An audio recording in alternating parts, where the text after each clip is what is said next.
I'd love to hear it. Your background as to what gift you feel you have to offer and have been offering in this like little corner of the world of psychedelics, like the psychedelic industry. Even putting the word industry on it doesn't feel right. Definitely feels mislabeled. But yeah, how do you look at your role? What do you feel inspired to do? You've certainly taken a big leadership role at Portland Psychedelic Society, and you've done a lot of coaching with men. How do you see that going in the future and tying into what you have done in the past? I feel as though I think of my role in the most simple terms as a helper. I'm here to help, and I don't view myself as an authority per se. Certainly, I don't feel like I have any authority over any other person or being, but I'm here to offer my assistance in whatever way that I can do that. And with Portland Psychedelic Society, the form that's taken has initially it started with me choosing to start a men's support group. And I did that for maybe 3 years before being approached by some of the members of the board to ask if I would step into the role of board president. And I've been doing that for the last 2 years. So been quite involved with that organization. And where I see it going, man, it's, the world is so dynamic at this time with everything speeding up and moving faster and faster. And then the psychedelic subcategory of the world right now is just moving at such a rapid pace. And it's such a strange shamanic realm that there's so much mystery involved in. So where it's heading, I cannot say, but I carry a lot of hope and faith that we're going to thread the needle of this particular moment in time, and that the psychedelics will help us do that. And do you see the risks as being, if you miss the needle, is that bombs going off, people dying, civilization crumbling? That's when the needle doesn't hit. Obviously, a lot of things are out of control of human beings. Like a solar flare could come and like basically take us out, major volcanoes. Like there's a lot of things that are not human influence that certainly could take us out. So at some level, it's a relief to know that we're not totally in control. There's a high degree of chance that goes into it.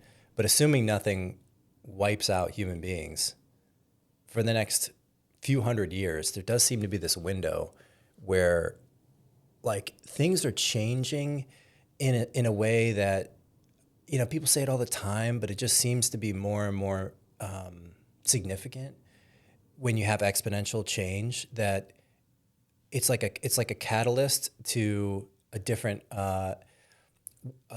structure.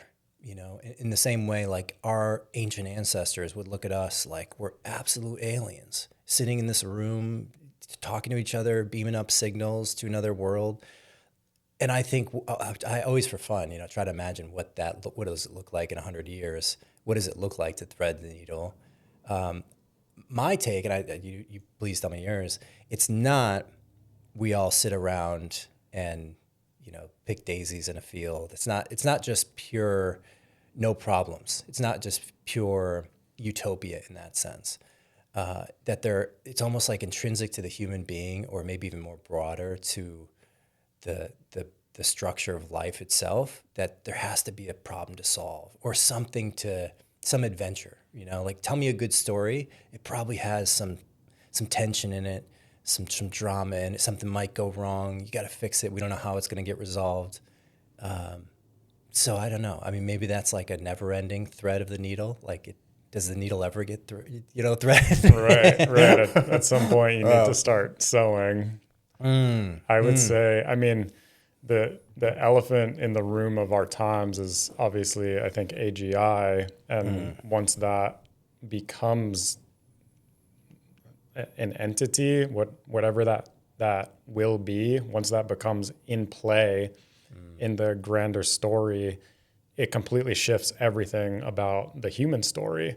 And I wrote an essay called The Gaian Project, where it was me stretching my mind to explore the ideas of AI, AGI, superintelligence, and how that is informing and informed by the human story and what that all means. And what I came to was that basically the human project, if we think of it that way, has been utilizing our gifts of opposable thumbs and articulation of fingers and our gifts of imagination to create consciousness. This is what the project of humanity has been since before technology emerged. And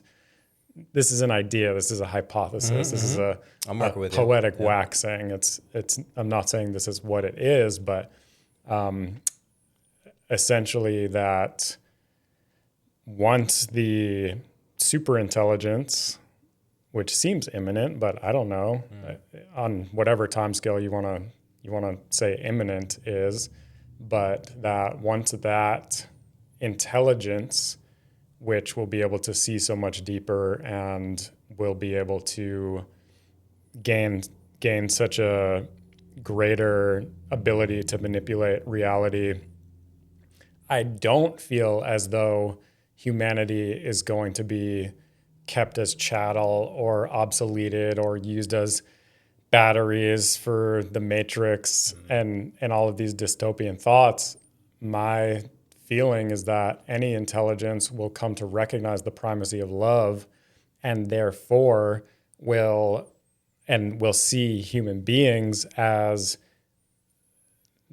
that entity, that collective, which passed it the baton as the frontier explorer, and that we will then be able to not have so much at stake where at any moment someone could enter a nuclear launch code and end the whole thing. Like removing that responsibility from us to keep the entire system of the world churning and allow us to utilize our talents and natural gifts and natural proclivities to create and imagine and continue to work on projects that are inherently meaningful to humanity, but without so much at stake, because we have this world-ending power that is too much of a responsibility to hold. Do you think that feeling of so much at stake is a function of knowing that the edge of the playing field is the Earth?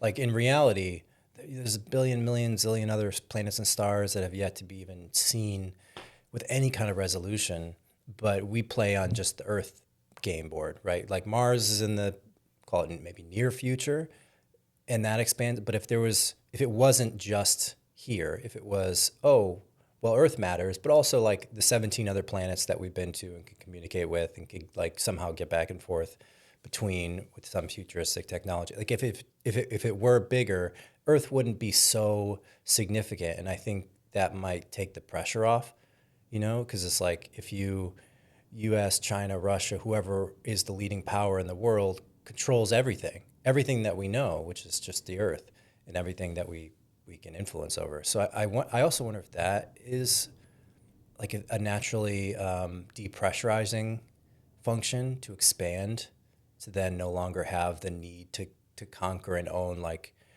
people don't think of Portland as like, I'm gonna run Portland streets, and then that's like, if you think of if you gave human beings today on Earth unlimited weapons and power and super intelligence, it's gonna be like, well, I want to gain power. I want to gain influence over other human beings in the world. Like that's kind of what countries try to do, and they jockey for position to do that. And maybe it's like, well, the game goes beyond Earth, and I don't know. I mean, I wonder if that is. I'm also somewhat aware of my bias and our own bias as people to want a good outcome for humans, like to just want humans to be, we want a lot of us to be around, and we want us to live good lives. You know, a future where human beings came, our population went way up and then it went way down and we weren't very significant. And then AI just literally took the baton and ran. It's a sadness, right? Like, it's like, oh, bummer. Like, I wanted humans, like we really, and I don't know if I'm not labeling it as good or bad, but it's a real, we feel it as like you care about human beings first, and then you care about big animals like whales and elephants and things, and then so on down the hierarchy. Like, there's a hierarchy of value there. Yeah. And I think that's going to get shifted around. Like, AI right now, pretty low, right? Like, pretty much like ant level. You know, if an AI model dies, whatever dies means, people don't care. But like, that could change. It could climb up, especially as the intelligence gets really, really high up there at our level and even beyond us, and it has physical form factors. So, yeah, I throw that back to you. Like, you know, you have the playing field constraints, and then you have the change of how we value other life, how we value AI as it manifests in a physical form. Could be like, I could see it overtaking humans in a sense, where we just, it's not a fight. It's more like a passing of the baton. Like, we just, yeah, of course, you know, it's super intelligence. It's of a higher value to us, almost in the same way that humans relate to God.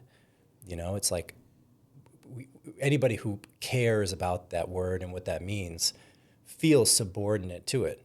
Like, it's above us in a sense that we're above an ant. So, and then, like you say, you throw in AI, and how does that disrupt the system? Yeah, it's a complicated philosophical question, because where do you place the value? And you're right, the default is for human beings to, and even, you know, you can narrow that down where it's like, well, my family is, I'm valuing higher than my community, who I'm valuing higher than, you know, just the surrounding people and strangers and this sort of thing. And, you know, that makes sense on one level, but on another level, it's also no person has any more value than any other person. And then the question is, does any being have any more value than any other being? I may not think twice about, you know, flicking an ant that will just annihilate its body with a flick.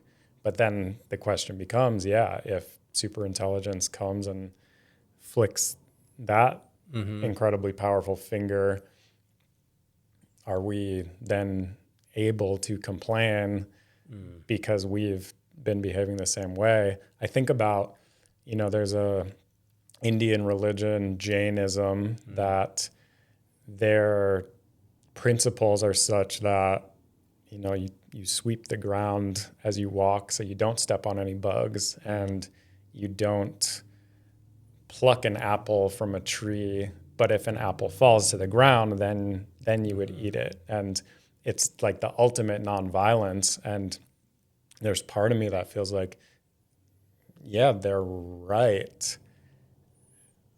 And, you know, the struggle there is like the Buddha figure of Jainism eventually just stopped eating and he died. It's like that's the logical conclusion of that ultimate nonviolence, because to live is to kill. So I think it becomes complicated once we are no longer the top dog of the hierarchy of intelligence.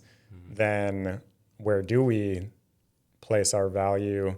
Is it simply intelligence? Or, because that's where what I came to in that essay I wrote is like thinking about the perspective of the Gaian mind, the earth as an intelligence, and that each entity on the earth is a node of that intelligence. But ultimately, and this is a psychedelic perspective, that ultimately all beings participate in the project of consciousness, which is working to figure itself out as it goes. This is what I've come to is like life is figuring itself out as it goes. The same way that as a child grow into an adult and come to know myself better. And Carl Jung says that the project of a human life, the human psyche, is to make the unconscious conscious. And I think that this can be said at scale too. It's like the cosmic intelligence, if we can say that, is figuring itself out as it goes. So it's not like it knows where it's going and is driving us there. It's that each node is getting the input of consciousness or of conscious experience, and then is taking that into the deeper system so that the whole cosmic intelligence learns from what's happening with every single node. It's a very, high-minded concept that is challenging to really fully digest, and I struggle to even articulate it. But is it a kind of thing where you feel it more than like transcribing it into words? But it's more like it's how the whole psychedelic experience is kind of like that. Like however that is for each one of us, it's so difficult to come back and like translate that into words in a way that can then be reproduced in someone's mind. And I wonder if that's a similar sort of idea, where what you're describing to me sounds like kind of the way that the brain is set up, where you have all these individual synapses, and then each one does their thing, but then collectively there's like an emergence property, in the same way that maybe like each one of us does our thing, but then collectively there's culture. Like, what is culture? Like, where is that stored? It's like, it's in your brain, it's in my brain, it's in all of the way that we act, but it's an emergent thing, and kind of feels similar to that. Yeah, essentially. To me, the unifying message that I receive in my own psychedelic experiences that pretty much is there, regardless of the substance, regardless of the setting, it comes down to interconnectedness and love. That everything is more profoundly interconnected than we can imagine. And that's that sense of oceanic boundlessness that people describe. That's part and parcel of this mystical experience. And that love has primacy. Love's the most important thing. And these themes seem to emerge with most people, if not everybody, on some level when they have a psychedelic experience. So what's up with that? Yeah. Yeah, I find that that's the thing that motivates me so much, is the experience of psychedelics, and that experience coming back into the day-to-day. Like the way that people talk about AI should be similar to the way that people talk about psychedelics. It's like this thing that stands separate from us, right? From a literal standpoint, it's a substance that you ingest, and then it changes how you are, it changes your consciousness, and it's just so profound that to me it's like on the order of importance as AI and like any sort of highly advanced like quantum, computing kind of thing, where like it's right at the level of what our understanding is, and it's massively important to each person and what it can do to change society. But it just is so underrated.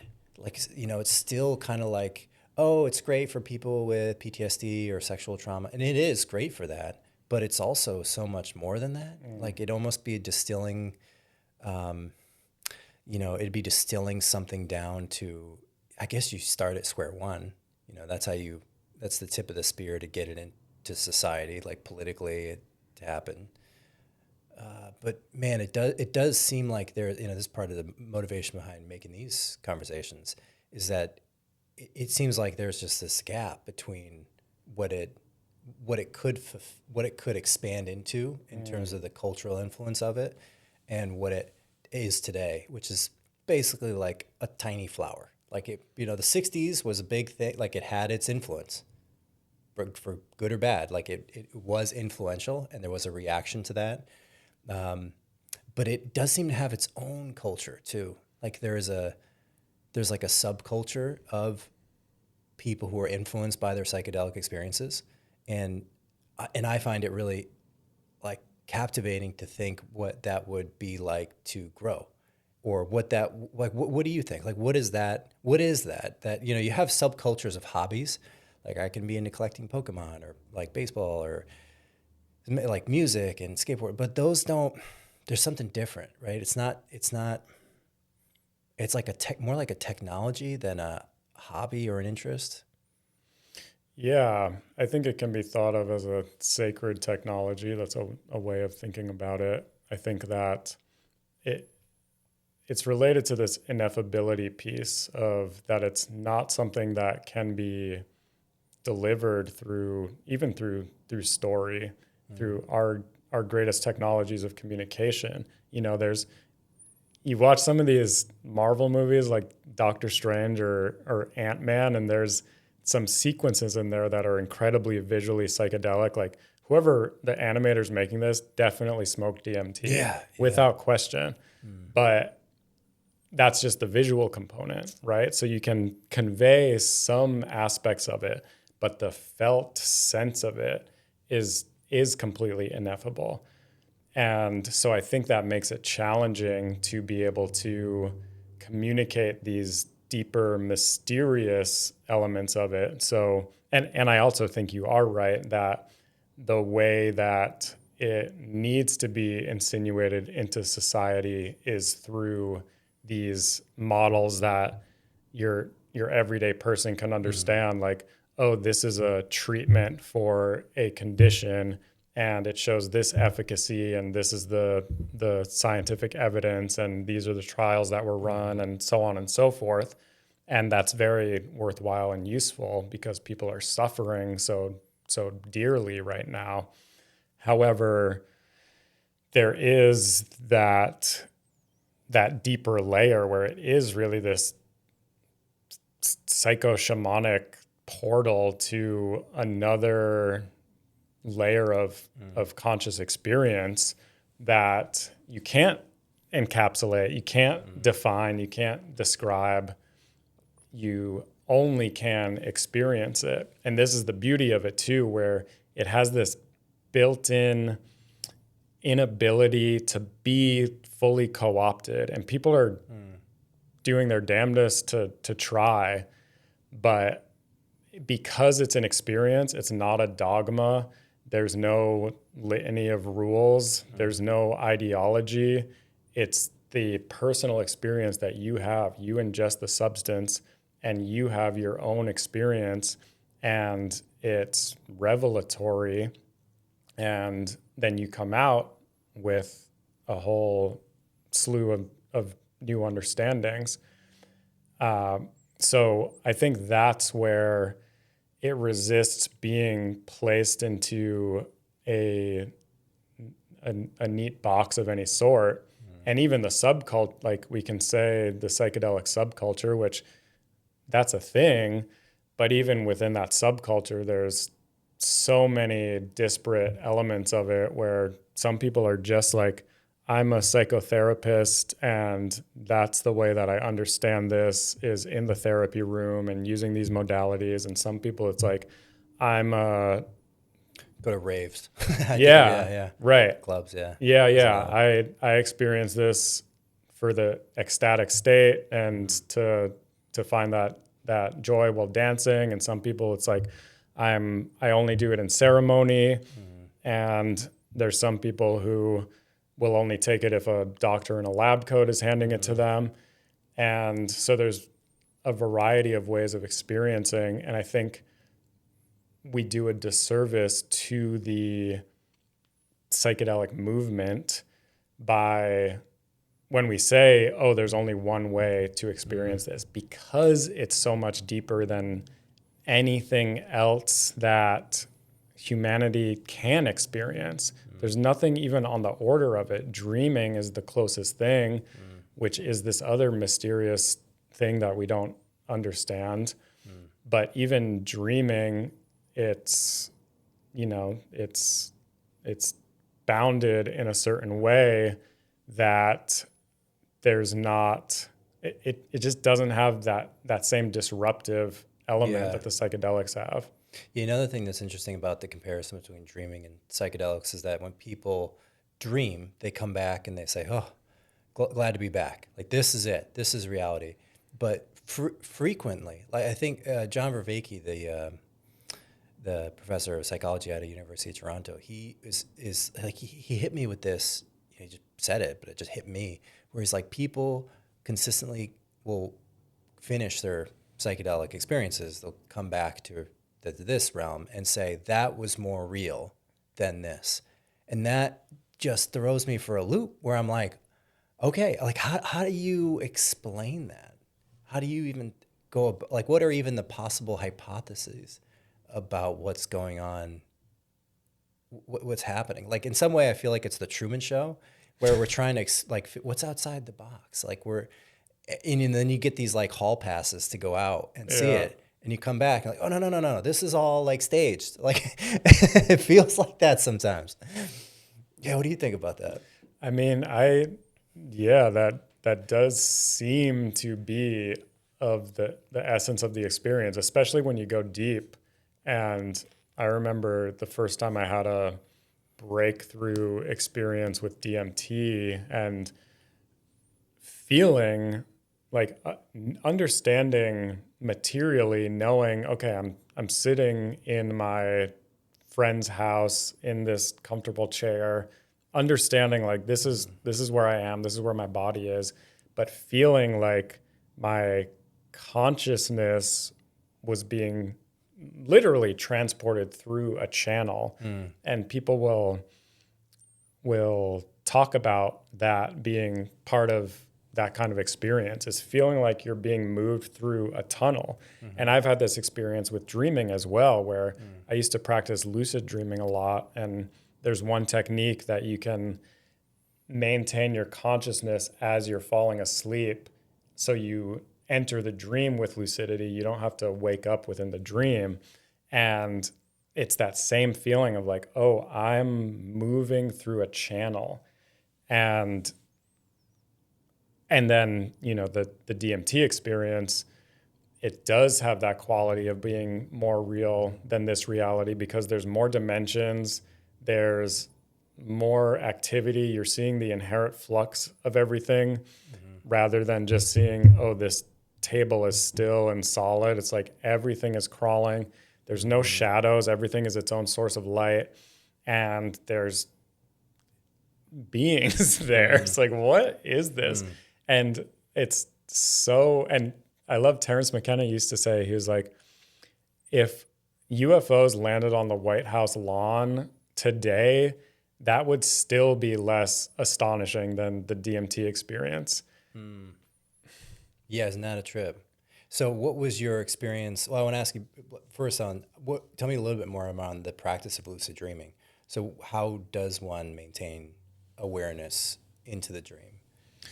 The technique that I learned was, you know, there's these different acronyms for these techniques, and this one's FILD, finger-induced lucid dreaming. And so it helps to be tired and lying in bed, and you just start wiggling, like your index and middle finger, just wiggling as slightly as you possibly can, just back and forth as you're laying there falling asleep. So you're keeping a little bit of a tether to your physical body, and it's just as little and imperceptibly as you can, you wiggle back and forth. And there's something about doing that, keeping that tether, that allows you to fall asleep, your body to fully release into sleep, but your awareness to remain intact as you pass through that. That's interesting. It's like an anchor point. Yeah. That keeps a line in. Yeah, it's fascinating. Yeah. So you have that, like, it's like a frame of reference, maybe, you when you dream, you lose your frame of reference for this. But if you can maintain that frame of reference, then it's like you're watching a movie. You're aware that you break the fourth wall, right? Which is fascinating to think about. So on DMT, you saw entities. What do you think is going on there? Man, I don't know. The only thing this was probably over a decade ago at this point that I had that first experience. And the only thing I came out of that knowing was that, oh, reality is so much more strange than I ever could have imagined. It just completely annihilated any of my conceptual belief structures that I was holding about this is what's going on. And that's useful to have just have your entire epistemology annihilated. Yeah, it is useful. Yeah. But that was my main takeaway. It was like, oh, I have no idea what's going on. And that is helpful because it produces, I think the integration of that is carrying forward an epistemic humility as you move through the world, and kind of that Socratic modality of I know that I don't know, and that carrying humility forward. But in terms of what that is, what those entities are, is it souls, ancestors? This is what some people say. Is it aliens? This is what some people say. Is it just a production of the imagination and there's no deeper reality to it? There's, I have no idea, but it feels like, oh, these are actual beings and they're looking at me, they're trying to communicate with me, and they know I'm here. I know I'm here. Where is here? It feels like I'm in a different place. It feels like I'm underground. I don't know why. And everything is crawling. Everything's its own source of light. And I feel like they're trying to show me something, but it's too distracting that I can't actually focus on what that is. That's been my experience. And it's not uncommon. Yeah. Particularly with DMT. I haven't had that experience. But then again, I did 5-MeO DMT, so it's shorter and different. But it is very common. Terrence McKenna talks about that. And it's like, how many people need to come back reporting the same thing before, I guess, what do we do with that information too? Like, can there be, supposedly like resources and people and legality, say all that was just not an issue. And you said, okay, we're really going to get to the bottom of this and we're going to do something if there's something to be done about it. Maybe it's a potential contact, presumably if it is a form of intelligence that has its own autonomy that maybe is like physically manifested in another, like the scale of the universe is just so mind boggling that anytime I'm now beyond the point where when people pitch me crazy ideas, like I don't throw them away, but I'm looking for evidence. I'm looking for something that can be rooted into what I know so that it can be useful or at least interesting. But this one is interesting because so many people report it and it's so vivid and the consistency of the experience is so consistent. So could there, what would you do if you had, okay, here's 1,000 people, here's as much money as you need, here's the government carved out legality so you could do it. You could use any tool, technology you want, whatever AI you want. Like, are we trying to contact? Like, what's the most interesting play there? Is it to establish a form of communication or like language that then can be brought into this world? Or do you think that there's something that, what would you do? I mean, I think it is communication is the thing. And this again is what Terrence McKenna would talk about. He would say that the DMT entities, he called them meme traders, that they're trying, what did he say? They're trying to teach you how to create objects out of language. Like this is what they're trying to show you. This was his experience and his hypothesis. And so there's some sense from the other side that, and I had that experience too, that it felt like they were trying to show me something and that I was way too distracted, just like, you know, because everything's moving and it's so astonishing, and that I have not yet been able to focus enough to see, oh, this is what I'm trying to be shown. But this is the experience in many psychedelic events where it feels like there's another intelligence there, and it feels like it's teaching you or trying to show you something. And then it feels like what you're learning you already knew and you forgot. I've had this experience across the board with different psychedelics, the same thing. Yeah, like a remembering feeling. Yeah, where it's not new knowledge or information, but it's like, oh yeah, there it is. You kind of knew it, and then you remember it, and it feels familiar.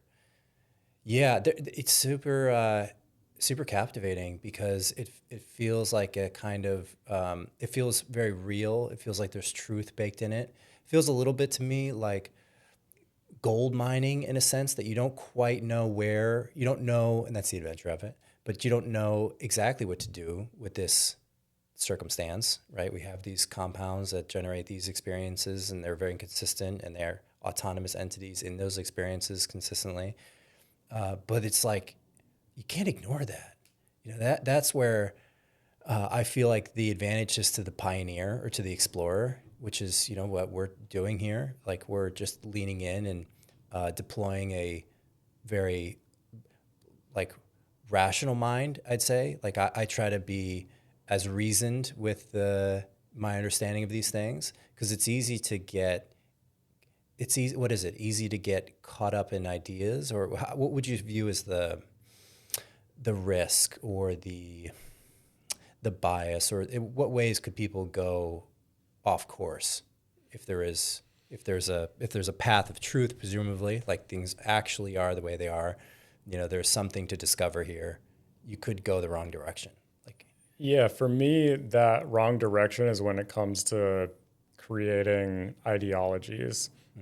Because once that happens, this is the classic issue of religion since the beginning of time, is the true function of the religious experience is that it's an experience, and it's something you do in community, and it connects you to a sense of divinity or something beyond you, and maybe it's ecstatic and it's deeply meaningful and a personal experience that you have.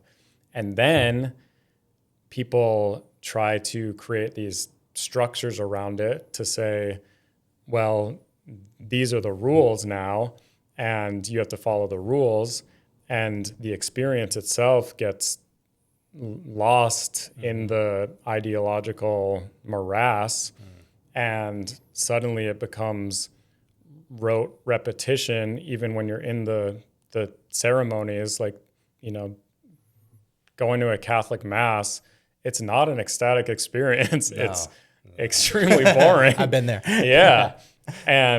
But you know, there's some essence of truth there that they're trying to carry forward, but it's like you lose touch with the actual immediacy of the felt experience of divinity. Yeah. And when it just becomes rote memorization and repetition for the sake of, you know, these are the rules to follow to be a proper person, then it loses its way. And this is the problem of all religions eternally.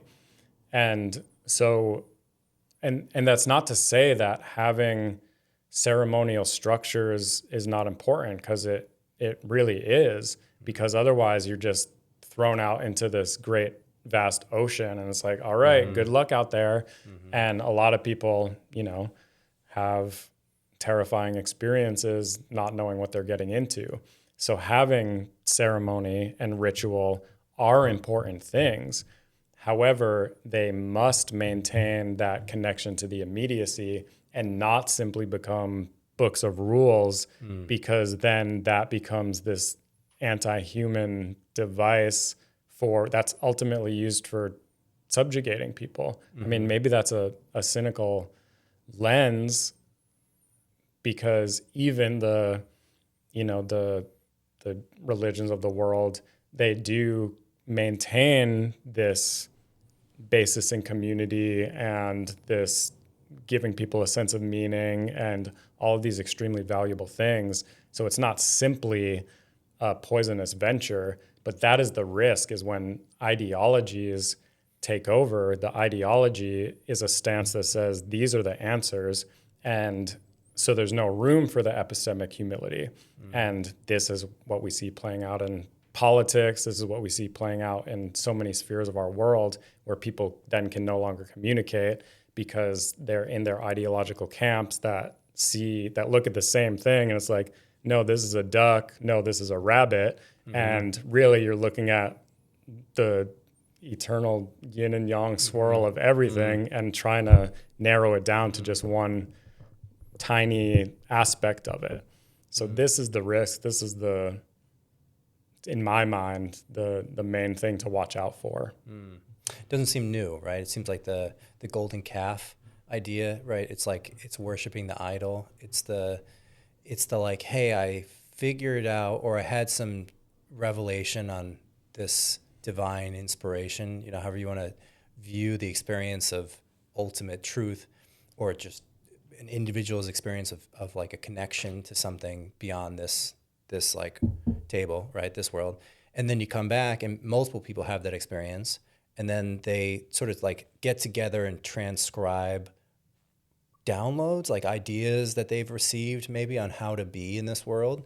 And then people stop looking up or looking in, and they just look at the rules, like you say. So then it works for a while, right? Because the pattern ripples. It's like a wave. Like the wave keeps going, but eventually it like gets distorted and weak, and it looks like the Catholic Church, right? It's like it's been a while since it's been reconnected, which is what the word religion comes from.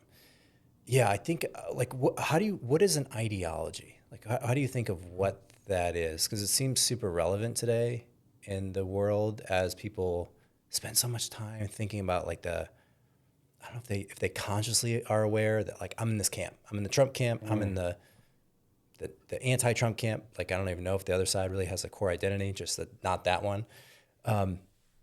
Is that what you mean when you think of ideology? I think those are expressions of it.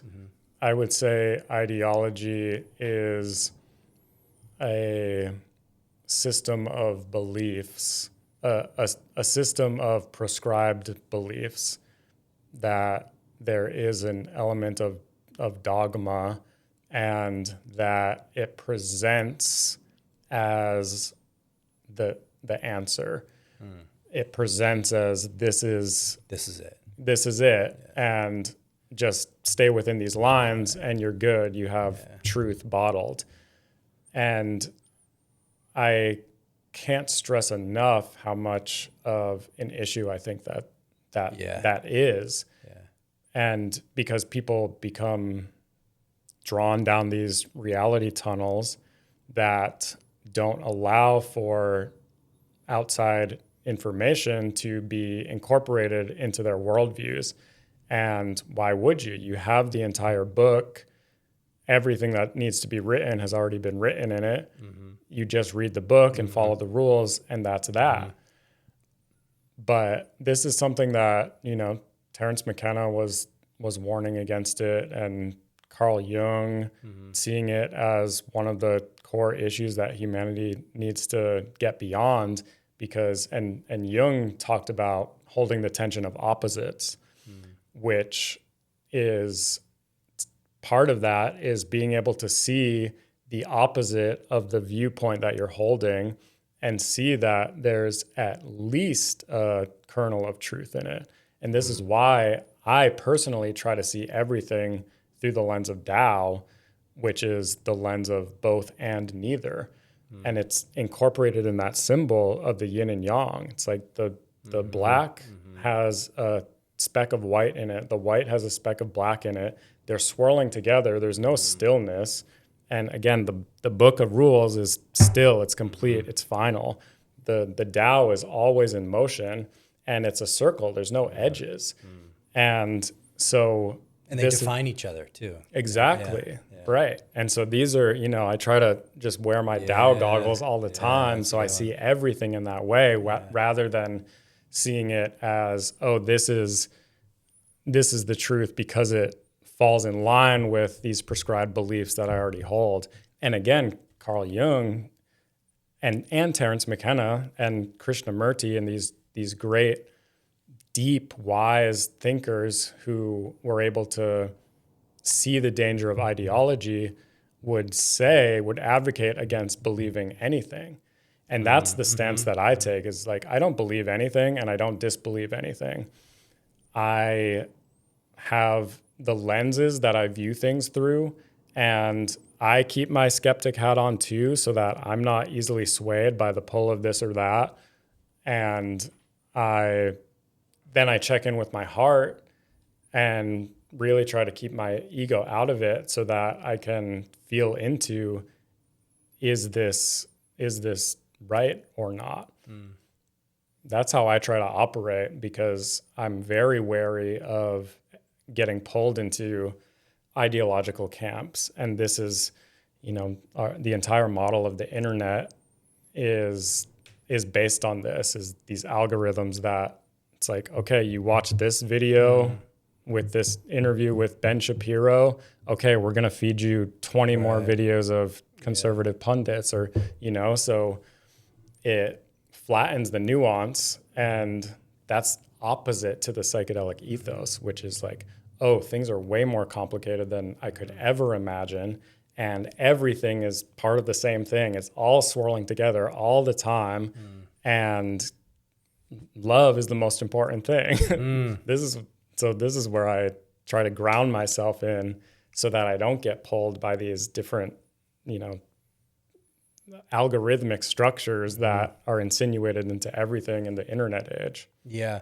And there's a kind of captivation that you can feel with like the, political pundits, right? Like people who just come at it from a, like, this is the way it is. Like, what do you guys are crazy. What are you doing that for? You're like, you're clearly wrong for X, Y, Z. Like, just look at the facts. And it's like seeing just the black side of the doubt. It's like, yeah, there's that. You're right. There it is.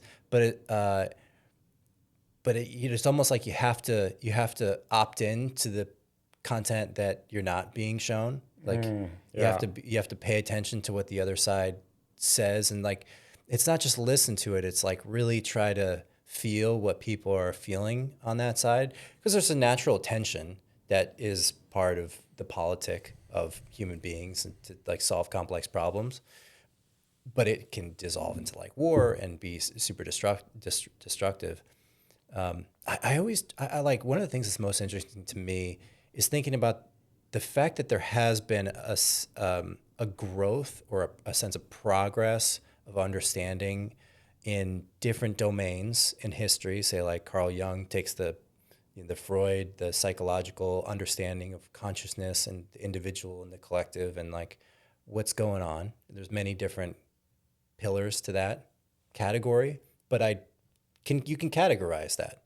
That's the category of human consciousness, right? Psychology, the experience of life from the human perspective. And then there's like the economist view, and they have a perspective on it. And there's not too many of these. Like there's how human beings work individually, how we work collectively, how our structures work together. And I think like, and certainly the scientific path, like physics and trying to understand things from like a physical reality standpoint.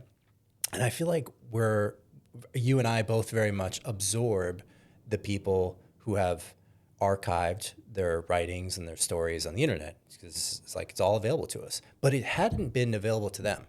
Like they had to go to the library and read books. And the source of information for them was so much more limited than us that I'd almost expect this like explosion in intellectual deep thinkers, and it just doesn't seem to be there. And I find myself constantly tuning into people who are dead, Terence McKenna or Carl Jung or Alan Watts or like all these people. And there are people, a lot of them like are professors. And maybe it's like a situation where like politics sucks smart people into it because they don't see academics as like a path, an exciting path for them. Like academics doesn't seem to attract the most ambitious, smart thinkers anymore. I think of like Sam Harris as being like, he forked out of that. Like he's not a professor anywhere. Jordan Peterson forked out of it. John Vervaeke like forked out of it. Like many of them are just on the internet and making stuff there. And like, I think, what does it look like to use the tools to their maximum potential? Like use the AI that's available, use the internet that's available, and like combine things in a way that people didn't see before. And it's like all the puzzle pieces are there. Like if you could just have enough, like if you know what you're trying to do, where you're trying to integrate the different systems of thought between like, okay, what does Alan Watts have to say, or Terence McKenna have to say, or like a Caltech physicist have to say, and you can integrate these things together, because so many of these people have, they're probably in the 40s or 50s, the people who are like leading their fields, and they've grown up in a world without the internet. And so they're just in their zone, in their lane. And I don't think they think about integrating other lines of thought. Like how many, like this is why Terence McKenna is great and Alan Watts is great, because they're very much like combining, like I'm going to go to India and which is what they had to do back then because you couldn't go on the internet. And I'm going to read all the books and talk to all the monks and understand their way of life and the Zen and the Tao and the Buddhist way of life, and then come back here and that's why it was magical. And I think like it's like all the oceans at once are colliding together. Yeah. And I'm like, wow, we're in a wild. What do I do with that? I don't know how you process that. I mean, it's an explosion of opportunity for people who are paying attention, for sure. Yeah. Yeah. I think it really speaks to the paradox of access. And because I think there was this old idea when the internet was just gestating that, oh, all information is going to be free. Everybody is going to be able to learn everything. It's just going to be this force multiplier for human development. And in some ways that's true. And in other ways, it lowers the barrier for access to put things out there into that sphere so low, which again has a yin and yang to it. That's a great thing. And it creates this circumstance where there's so much just noise out there, and actually finding the signal amongst the noise becomes incredibly difficult. Yeah. And I think that's the if we can look at the benevolent intention of the algorithms is like, oh, this is how we cut through the noise and just feed the material that's actually important to learn. But in practice, it doesn't really work that way.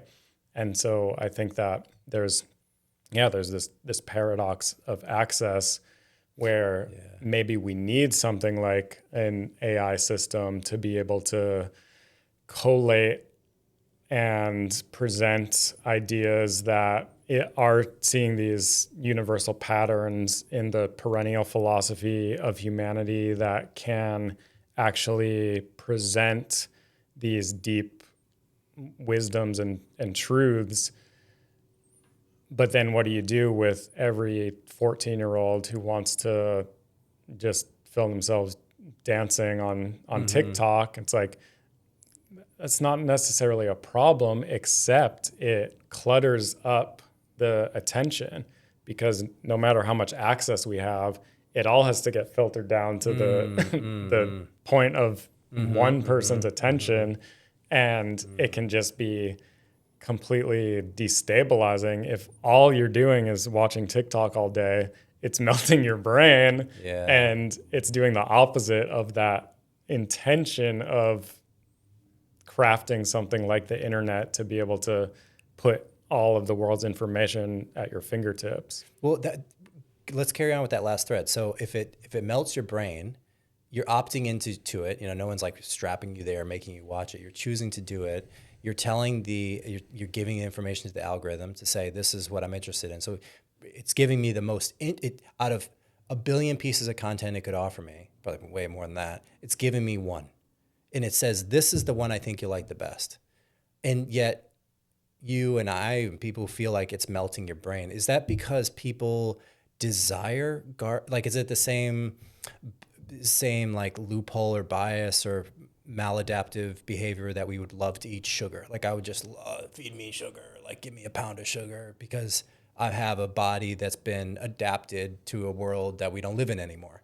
And it's like, it's kind of that, like, it's kind of like, oh, our brains are like, we're consuming this infinite wheel of content and we're just not used to it. So there's like an adaptation period, I feel, that's sort of necessary, where you need, maybe it's like this generation is kind of like up against the biggest challenge, where like, I think my kids, like because if you have a generation before you that's sort of like, all right, they prep you, they think a lot about, maybe they make tools, they have processes, they have culture to prepare you to go into this.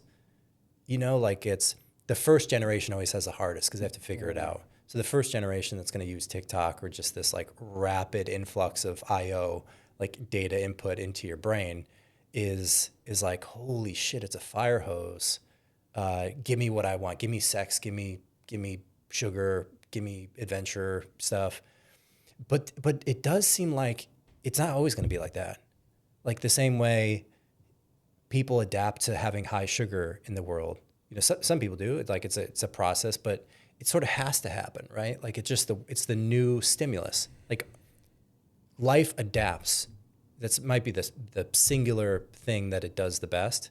If you take SSRIs, your serotonin inhibitors, like they change and they adapt to the new environment. So we live in an environment with a lot of sugar. We live in an environment with a lot of content, with a lot of signal and noise, right? Depending on how you want to label it. So then presumably, like, what we're developing now as human beings is like our ability to filter that. Because ultimately the beings that do well here are the ones that are going to be able to pick up on the signal. Because if you're just eating sugar, if you're just, rotting your brain on TikTok, which is the equivalent, you're not the survival of the fittest. You're not the fittest. Like, there's a certain kind of like adaptation or pressure that we each feel. Like, you want to be in good shape. You want to be aware and feel good about your life, and like, you want to have a healthy content diet. And I wonder if that then gives more, if like the noise kind of, like, it just becomes less incentivized, like there's less awareness, less attention going to noise. Like, it almost seems like it's going to be more signal as time goes on. And the content gets better, right? It gets more enriching, it gets more interesting, it gets more diversified for specific people's interests. Doesn't it seem like it like the quality of the content is going to be mind blowing? Like, it seems to me that I don't know, it just, like, content itself would be, like the single greatest thing that human beings create and absorb. Like, the signal just gets, like, how good can the signal get, I guess, is my question. Like, like, I think when you think of Terence McKenna, I know you like him, he's a strong signal because he has a lot of high quality, dense information in a way that's entertaining. And it's like, it's easy to absorb.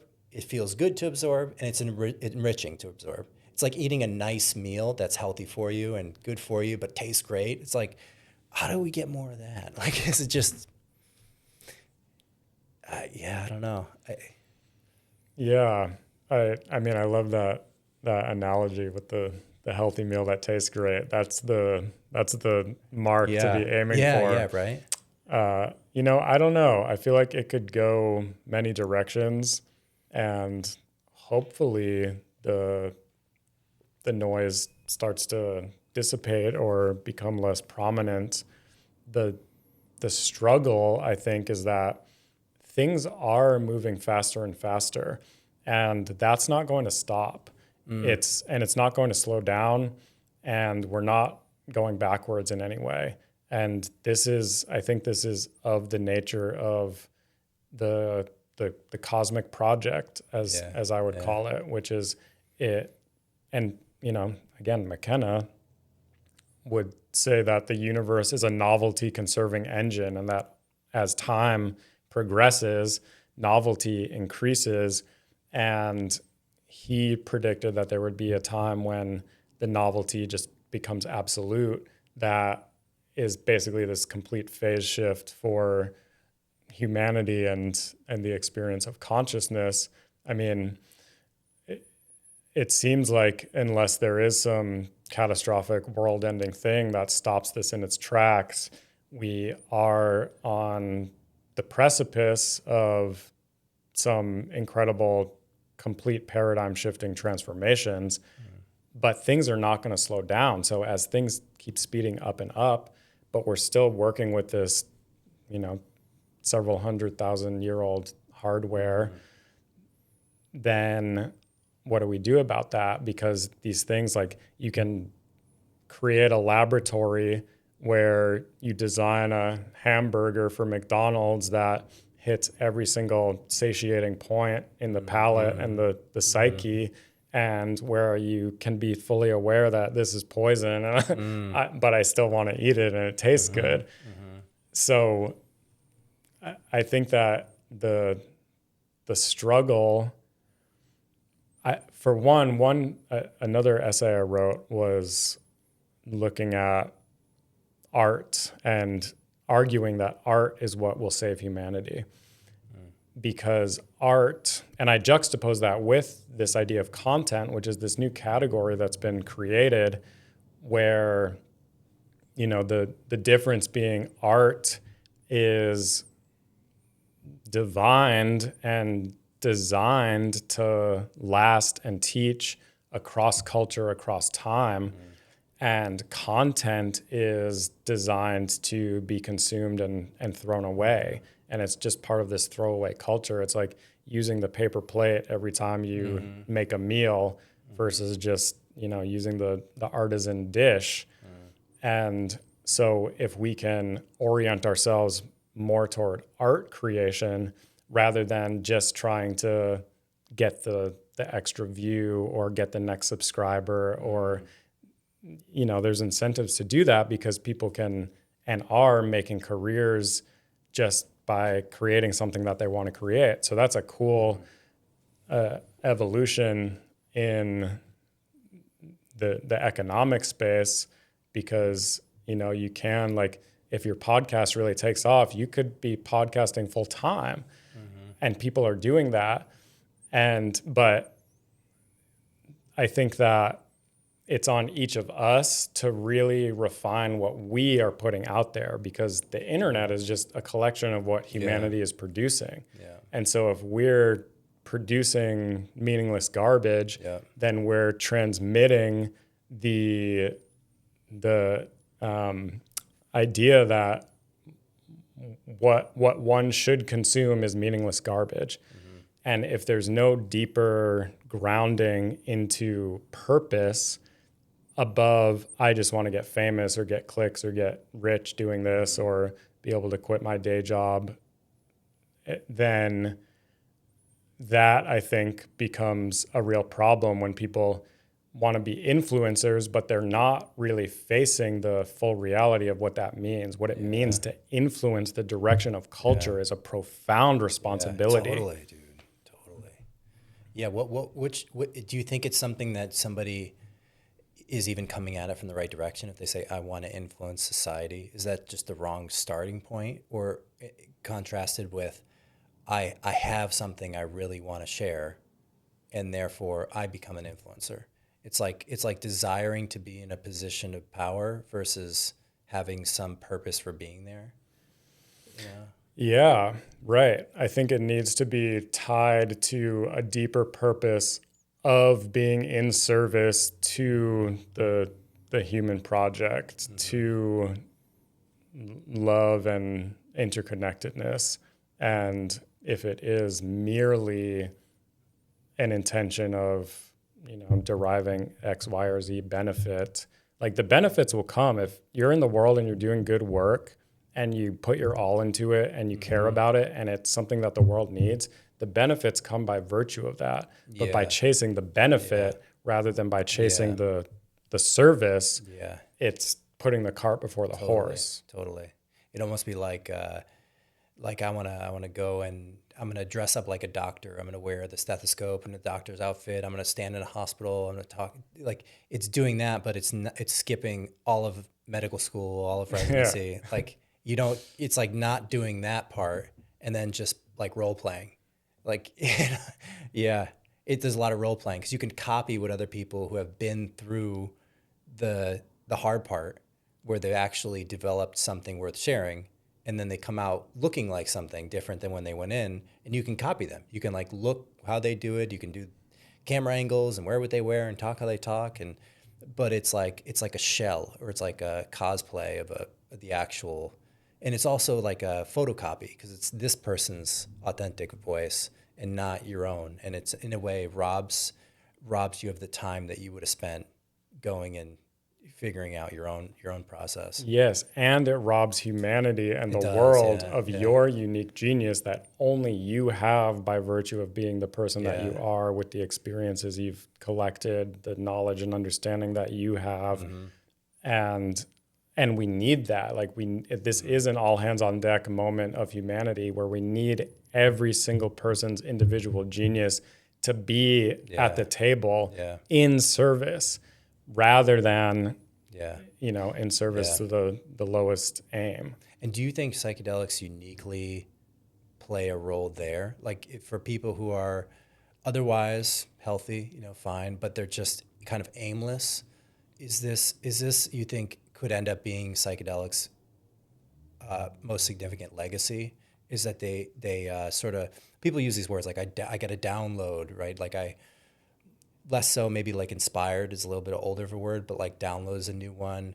And you can feel it. Like you're like, holy shit, like these ideas are just coming to me. And then you just, all right, I have my marching orders. And then you go and do it. And I feel like that's the most, like it's great for healing. But like when you're at that point, it's really useful. Like, yeah. Right, because healing is one step or just one area in the process, but what's beyond healing is flourishing, because healing presumes that there's a sickness or a malady, Right. And our culture has its slew of maladies and sicknesses that are being embodied in people, and if we can heal the maladies, that's not the end. It is. It's maneuvering to flourishing and working on the project of flourishing. How can I be in service to the project of flourishing so that we aren't living in a world that requires all this healing because we've toxified everything, and it's just a different story at that point. It's like a form of debt, really. It's like psychological debt. Yeah. Yeah. I mean, quite literally, it comes out in the form of budgets, right? Like billions of dollars spent on homelessness and drug addiction and enforcement. It's like we could just not. We could have a society where we just didn't have that on the cap table or the capex expenditures. Like if we had people who didn't need it, you're always gonna have fires, police. Seems like it makes sense, roads, but yeah, you just think how much more exciting it would be. So. Sweet. Well, let's wrap there. Thanks so much, Keith, for hopping on today. I really, really appreciate you being the first. So thank you. Thank you, Mike.